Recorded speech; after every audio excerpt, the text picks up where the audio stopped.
Hay especies que desaparecen muy lentamente, tan lentamente que nadie puede precisar el instante exacto en que comienza su extinción. Primero, pierden territorio, después pierden prioridad y luego van sobreviviendo en pequeños grupos, invisibles, excluidos, hasta que un día simplemente desaparecen. Esto pasó con el dodo. El dodo era una ave, ¿verdad?, que normalmente medía aproximadamente 1 metro. Es decir, unos 50 centímetros menos que yo, para que nos hagamos una referencia concreta y visual. Tenía un pico así parecido al del garfio y vivía en la isla de Mauricio durante muchos siglos, estuvo viviendo ahí. Era sumamente tranquilo porque no tenía depredadores y tampoco aprendió a huir. Hasta que un día, pues llegaron los humanos a su isla, llegaron también la deforestación y, por supuesto, los animales depredadores. Y el dodo, pues simplemente fue reduciendo sus espacios hasta que su hábitat ya no existió. Esto mismo está ocurriendo en un lugar mucho más cercano a nosotros de lo que pensamos. Es algo más silencioso, más calladito. Y está pasando no en los bosques, no en las selvas, tampoco en los ecosistemas como en los océanos.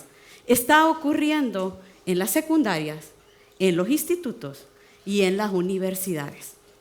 Estoy hablando de las ciencias sociales, que están a punto de extinguirse junto con las humanidades. Sí. Si podemos analizar un poco, pensemos en la filosofía. La filosofía cada vez se está reduciendo más. Y si pensamos también en la sociología, está desapareciendo de los programas de estudio. Y ya no digamos pensar en la antropología. Si pensamos en la antropología, se está volviendo un lujo académico. Y esto parece mentira, pero no alarma a casi nadie, porque todo el mundo asume que va a estar ahí. ¿Sí?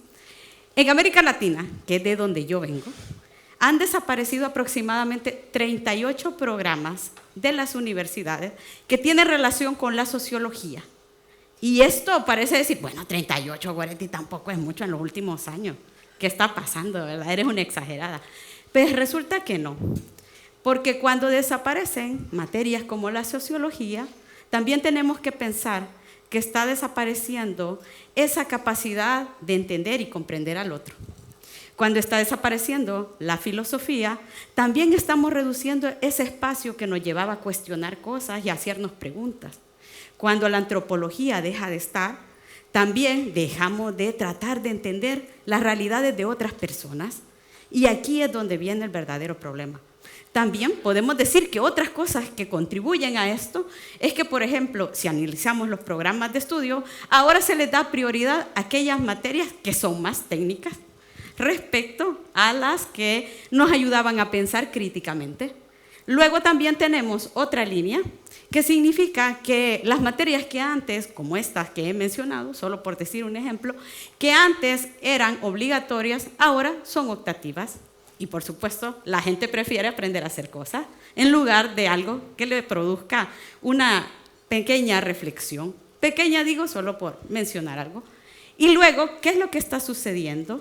También vemos que en el caso de las universidades y la educación en general, parece más obsesionada, o quizás no más obsesionada, pero sí más inclinada a producir y a contestar 3 preguntas. La primera, ¿cuáles serían las carreras que tienen más salida laboral?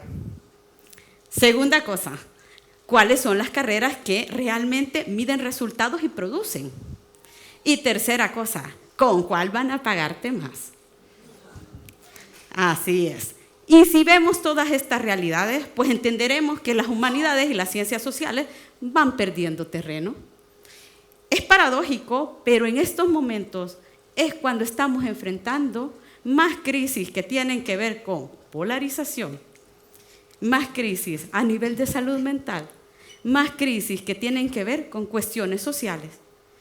Como cosa interesante, fíjense que me tomé el tiempo de preguntarle a la IA qué era lo que más le consultaban las personas, sobre qué preguntaban más.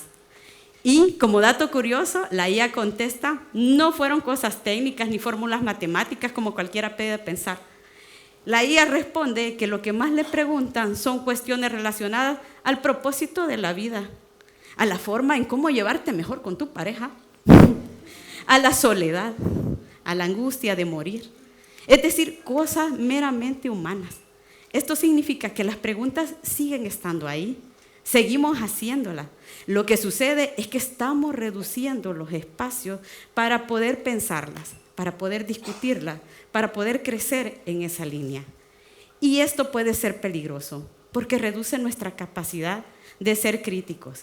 En estos momentos estamos aparentemente más informados, pero realmente viendo evidentemente una desconexión con el mundo. Somos menos capaces de pensar, como digo, críticamente, de tenernos un tiempo para reflexionar a solas y estar callados, porque siempre estamos viendo el móvil.